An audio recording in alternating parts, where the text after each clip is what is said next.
മക്കളെ, അപ്പോൾ ക്ലാസ്സുകളൊക്കെ സ്റ്റാർട്ട് ചെയ്തു. പലരും വെയിറ്റ് ചെയ്തത് ഈ ക്ലാസ്സൊക്കെ സ്റ്റാർട്ട് ചെയ്യാൻ വേണ്ടിയിട്ടായിരുന്നു.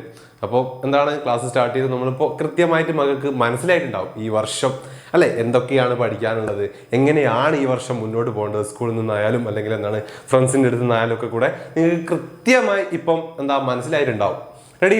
അപ്പോൾ ഇനിയാണ് പലർക്കും അതിൻ്റെ ഒരു സീരിയസ്നെസ്, ഇപ്പോൾ പ്ലസ് ടുവിൻ്റെ എത്രത്തോളം പ്ലസ് ടു ഉണ്ട് പഠിക്കാനുണ്ട്, പിന്നെ നമുക്കിപ്പോൾ റിസൾട്ട് വന്നു അല്ലെ, +1 റിസൾട്ട് വന്നു, അപ്പോൾ അതിൻ്റെ ഇമ്പ്രൂവ്മെൻ്റ് കാര്യങ്ങളുണ്ട്. അപ്പോൾ അങ്ങനത്തെ ഒരുപാട് കാര്യങ്ങൾ നമുക്ക് ഈ വർഷമുണ്ട് എന്ന് കൃത്യമായി മക്കള് മനസ്സിലാക്കിയിട്ടുണ്ടാവുക ഇപ്പോൾ സ്കൂൾ തുടങ്ങിയതിന് ശേഷമായിരിക്കും. ഓക്കെ, അതിന് മുൻപ് നമ്മളൊക്കെ പറഞ്ഞിട്ടുണ്ട്, പക്ഷെ അത് ഇത്രത്തോളം എല്ലാവർക്കും മനസ്സിലായിട്ടുണ്ട്. എല്ലാവർക്കും അവിടെ ഒരു ഡൗട്ടായിരിക്കും, അവർ പറയുന്നതൊക്കെ റെഡിയാണോ, സ്കൂളൊക്കെ തുറക്കട്ടെ എന്നിട്ടൊക്കെ നോക്കാം, അവർ പറഞ്ഞത് ശരിയാണോ എന്നൊക്കെ നോക്കി അങ്ങനെയൊക്കെ ഇരുന്ന കുട്ടികളുണ്ടാവും. അപ്പോൾ എന്തായാലും ഇപ്പോൾ നിങ്ങൾക്ക് വ്യക്തമായിട്ട് മനസ്സിലായിട്ടുണ്ടാവും എങ്ങനെയാണ് ഈ ഒരു വർഷം എന്നുള്ളത് അല്ലേ.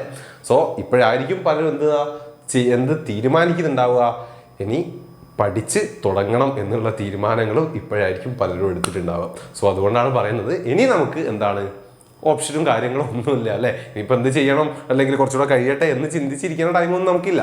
അപ്പോൾ ഈ വർഷം എങ്ങനെ പഠിക്കണം എന്നുള്ള കാര്യങ്ങളൊക്കെ ഏകദേശം മക്കൾക്ക് മനസ്സിലായിട്ടുണ്ട്. അതിന് മക്കളെടുക്കേണ്ട തീരുമാനം എന്ന് പറയുന്നത് എങ്ങനെയാണ്, നന്നായിട്ട് പഠിക്കാൻ വേണ്ടി നമുക്ക് എന്തെല്ലാം ചെയ്യാൻ കഴിയും അതെല്ലാം ചൂസ് ചെയ്യുക എന്നുള്ളതാണ്. റെഡി?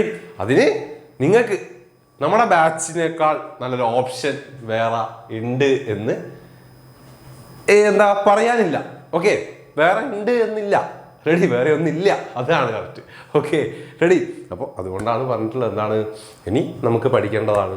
അടിപൊളിയായിട്ട് നമുക്ക് ഈ വർഷം പഠിച്ച് മുന്നോട്ട് പോകേണ്ടതുണ്ട്. നിങ്ങൾക്ക് ബാച്ചിൽ ജോയിൻ ചെയ്യാം. നമ്മുടെ അഡ്മിഷൻ ക്ലോസ് ആവാനായിട്ടുണ്ട്. Okay, yes. അപ്പം ബാച്ചിന്റെ ഫീച്ചേഴ്സും കാര്യങ്ങളും എല്ലാം നമ്മൾ ഒരുപാട് ഓറിയന്റേഷനിലൂടെ മക്കൾക്ക് പറഞ്ഞു തന്നിട്ടുള്ളതാണ്. എങ്ങനെയാണ് നമ്മുടെ ക്ലാസ്സും കാര്യങ്ങളൊക്കെ മുന്നോട്ട് പോവുക, ഈ വർഷം നമ്മൾ എങ്ങനെയാണ് മുന്നോട്ട് പോകേണ്ടത്. ഇപ്പം മക്കൾക്ക് മനസ്സിലായിട്ടുള്ള കാര്യം, ഒരു 2 മാസം മുൻപേ നമ്മൾ സെറ്റ് ചെയ്ത് വെച്ചിട്ടുള്ള ആ ഒരു റൂട്ടാണുണ്ട്. പല ഓറിയന്റേഷനും നമ്മൾ പറഞ്ഞിട്ടുണ്ട് അല്ലേ, ഈ വർഷം നമ്മൾ എങ്ങനെ പോകണം. ഇപ്പം മക്കൾക്ക് മനസ്സിലായിട്ടുണ്ടാവുമല്ലോ, സ്കൂളൊക്കെ സ്റ്റാർട്ട് ചെയ്തപ്പോൾ മക്കൾക്ക് കൃത്യമായി മനസ്സിലായിട്ടുണ്ടാവും എങ്ങനെയാണ് ഇനി ഈ വർഷം മുന്നോട്ട് പോകേണ്ടത്. നമ്മളൊരു 2 മന്ത് മുൻപ് നമ്മൾ സെറ്റ് ചെയ്ത് വെച്ചിട്ടുള്ള റൂട്ട് മാപ്പാണിത്. കൃത്യമായി നമ്മുടെ ബാച്ചിൽ എങ്ങനെയാണ് ക്ലാസ്സും കാര്യങ്ങളും ഒക്കെ പോകുന്നത് എന്നുള്ളത്. ദെൻ അറിയാലോ നമ്മൾ എങ്ങനെയാണ് ബാച്ചിൽ ക്ലാസ് ഒക്കെ പ്രൊവൈഡ് ചെയ്യാന്നുള്ളത്. ലൈവ് ക്ലാസ്സസിലൂടെയാണ്. ആ ലൈവ് ക്ലാസ്സസ് നമുക്ക് റെക്കോർഡിംഗ് ആയിട്ട് അവൈലബിൾ ആണ്. വർക്ക്ഷീറ്റ് ആയാലും PYQ ആയാലും മോഡൽ എക്സാം ആയാലും PDF നോട്ട്സ് ആയാലും ചാപ്റ്റർ വൈസ് എക്സാമുകളായാലും എല്ലാം അവൈലബിൾ ആക്കിക്കൊണ്ട് മക്കൾക്ക് എന്തെല്ലാം ഈ വർഷം വേണം അതൊക്കെ സെറ്റ് ചെയ്തുകൊണ്ടാണ് നമ്മുടെ ബാച്ച് ഇപ്പം മുന്നോട്ട് പോയിക്കൊണ്ടിരിക്കുന്നത്. റെഡി? അപ്പോൾ ജോയിൻ ചെയ്ത കുട്ടികളൊക്കെ നല്ല അടിപൊളിയായിട്ട് പഠിച്ച് മുന്നോട്ട് പോയിക്കൊണ്ടിരിക്കുകയാണ്. നമുക്ക് 4, 5, 6 ചാപ്റ്ററോളം പഠിച്ച് മുന്നിലെത്തിയ കുട്ടികളുണ്ട്.